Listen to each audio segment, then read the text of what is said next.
কল্পনা করুন একটা সমাজ যেখানে মদ, জুলুম, নারীর প্রতি অবিচার আর অন্ধকার ছিল স্বাভাবিক।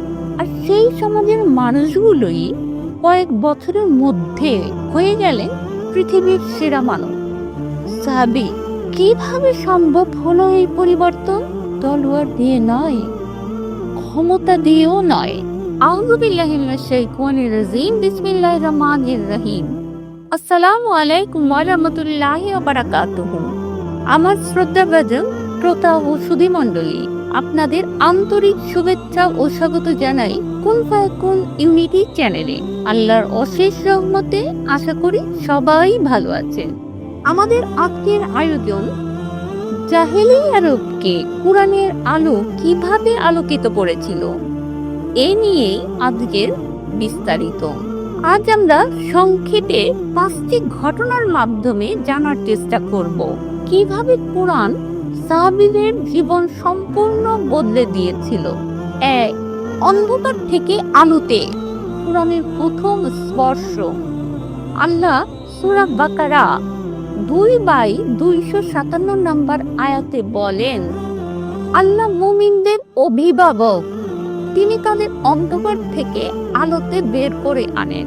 উমর রাদিয়াল্লাহু তাআলা আনহু, যিনি একসময় ইসলাম ধ্বংস করতে বের হয়েছিলেন, তিনি যখন সূরা তোহা শুনলেন তার হৃদয় কেঁপে উঠল এবং তিনি হয়ে গেলেন ইসলামের এক শক্তিশালী স্তম্ভ। রেফারেন্স ইবনে হিসাম সিরা। 2. কুরআন তাদের চরিত্র বদলে দিয়েছিল। সাহাবীরা শুধু কুরআন পড়তেন না, তারা কুরআন বাস্তবে প্রয়োগ করতেন। আয়েশা রাদিয়াল্লাহু তাআলা আনহা বলেন, রাসূল সাল্লাল্লাহু আলাইহি ওয়াসাল্লামের চরিত্রই ছিল কুরআন। সহিহ মুসলিম। অর্থাৎ কুরআন শুধু একটি বই ছিল না, এটা ছিল তাদের জীবনের গাইডলাইন। 3. আয়াত নাযিল হতেই জীবন বদলে যেত সাহাবীদের। যখন মদের হারাম হওয়ার নির্দেশ সূরা মাইদা 5/90 নম্বর আয়াতে প্রকাশিত হলো, তখন সাহাবীরা সঙ্গে সঙ্গে তাদের ঘরের মদের পাত্র ভেঙে ফেললেন। মদিনার রাস্তায় মদের স্রোত বয়ে গিয়েছিল। সহিহ বুখারী। তারা প্রশ্ন করেননি কেন, তারা বলেছে আমরা শুনেছি এবং মেনে নিয়েছি। 4. কুরআন তাদের হৃদয় নরম করেছিল। আল্লাহ সূরা হাদী 57/16 নম্বর আয়াতে বলেন, সময় কি আসেনি মুমিনদের হৃদয় আল্লাহর স্মরণে নরম হওয়ার? এই আয়াত শুনে অনেক সাহাবী কেঁদে ফেলতেন, কারণ তারা অনুভব করতেন আল্লাহ যেন সরাসরি তাদের সাথে কথা বলছেন। 5.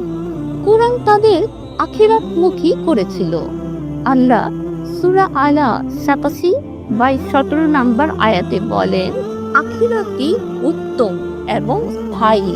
এই বিশ্বাসই তাদের বানিয়েছিল সাহসী, ত্যাগী এবং আল্লাহ ভীরু।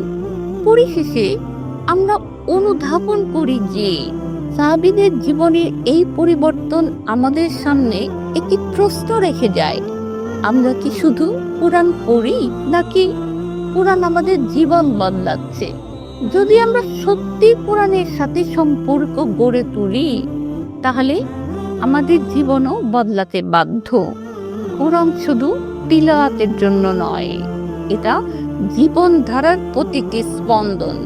যদি আমরা চাই আমাদের জীবনও সাহাবীদের মতো বদলে যাক, তাহলে আসুন আজ থেকেই আমরা কুরআনের সাথে সম্পর্ক গড়ে তোলার আন্তরিক চেষ্টা করি।